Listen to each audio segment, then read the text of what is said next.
What I'd like to do today is to talk a little bit about the PsyntegratioN logo and animation in the beginning of every video.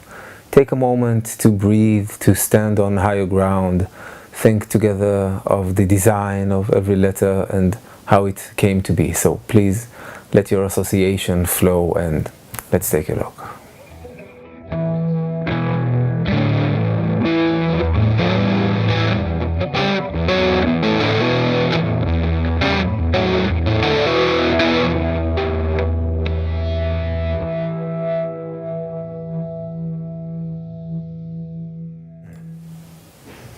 Hi. So this is the PsyntegratioN logo. I painted it around 5 months ago when I started this channel. I tried to work with a few designers and animators, but it really didn't work that well, so at the end I took an afternoon off and did it myself. I really tried for every letter to mean something, so let's take a closer look at them. Let's begin with the P. The P is a letter I designed to look like cuneiform.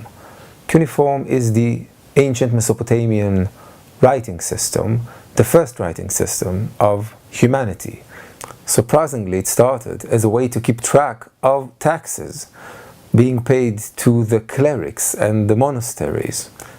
After that, it developed into writing, and it was very permanent for 3,000 years. Fortunately, quite a few tablets survived, so we have beautiful documentations from that. The second letter is the S. The S I shaped like the Chinese yin and yang. You know how opposites are actually complementary in a paradoxal manner. In Taoistic thinking, this is sometimes called the dualistic monism. The Y is after the Greek letter mu. They look exactly the same, though the mu is the other way around. And Greek letters are used in many sciences, and the same is true to psychology. The Greek letter C is used as a symbol to psychology and psyche, and it can also be used in syntegration. The next letter, the N, is based on ancient Hebrew from the first millennia BC. It is also rotated, and you can see the way this letter and this symbol evolved during the years. And it is really remarkable that the name of this letter in Hebrew is Nun, and the sound it makes is an N, and it resembles it very much. The next letter is a T. What I tried to do is to make it look like an old typewriter T. I always think of the great writers in history inserting page after page to the typewriters in sleepless nights. You know, it's very romantic to hear that sound, and you can feel the smoke in the air. So that's an old typewriter T. The next letter is an E. I used a Celtic or even a Gaelic font, and actually I took the font written by J.R.R. Tolkien in his books The Hobbit and The Lord of the Rings. I appreciate his fantasy very, very much. It influenced me a lot. I think it plays a very crucial role in our societies, and I believe it resonates with fantasy in a way that immediately takes you to a different world. The same goes to the G. This is a Gothic G, and when you look at these things, I mean, immediately you feel like you're in some medieval space. I know that people are using it in tattoos today very often, but the practice of really trying to illustrate this letter was very humbling and taught me a lot. I really enjoyed that process. The next letter is an R. I tried to do it as modern as possible, like a graffiti R. If I had a small spray, I would really enjoy to do an airbrush or a graffiti here, but I didn't have one. It turned out to be maybe a little bit too big, but still I accept it where it is. And I tried to give it a street look, more contemporary. The next one is the A. I really tried to do just one simple, regular letter inside of all this symbolism. Now we have another T.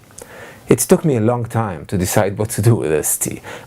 In the beginning I thought I would choose a font out of the Matrix films, something very hype, edgy, hyper-modern, but it looked so complicated to really do it live.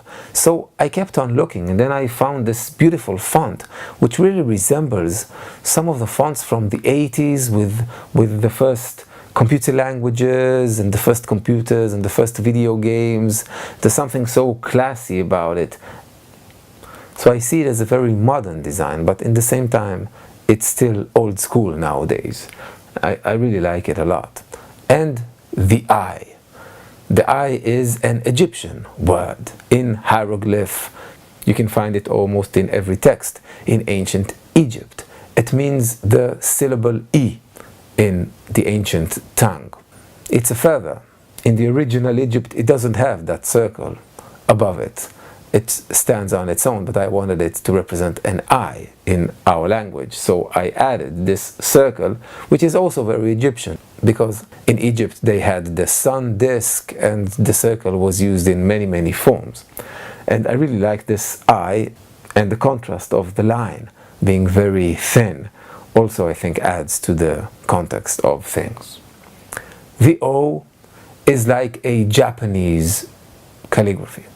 I adore this art and expression, this one-timed, meditated action with the posture and the breath and the totality of the present moment. It is very inspiring. And this circle, or O, is a very important concept in modern psychology. British psychoanalyst Wilfred Bion, that influenced me a lot, is using O to symbolize ultimate reality. The reality we may perceive as individuals and as a collective. And his late work is very influential today, and I believe will continue to be. So this is O. And the last one, N, is a very classical design. Roman, Latin, like something you would use on a bank or some government institution. Actually, it is taken from one of the first search engines in the internet called Netscape. That's their logo. Those were very happy and promising times in the 90s with the appearance of Napster and anti-globalization movements. So much interesting content in the net, amazing people, chats, independent media. It was a very inspiring time with much potential. In my eyes, around the year 2000, this evolution stopped for many reasons. And I'm very happy to see today many signs that things are changing again in many ways with an unknown potential, some of it very positive and optimistic. So having said all that, I think that's why I chose to go on this journey of Psyntegration. And having all that in mind, I kind of chose this logo and this animation for the opening.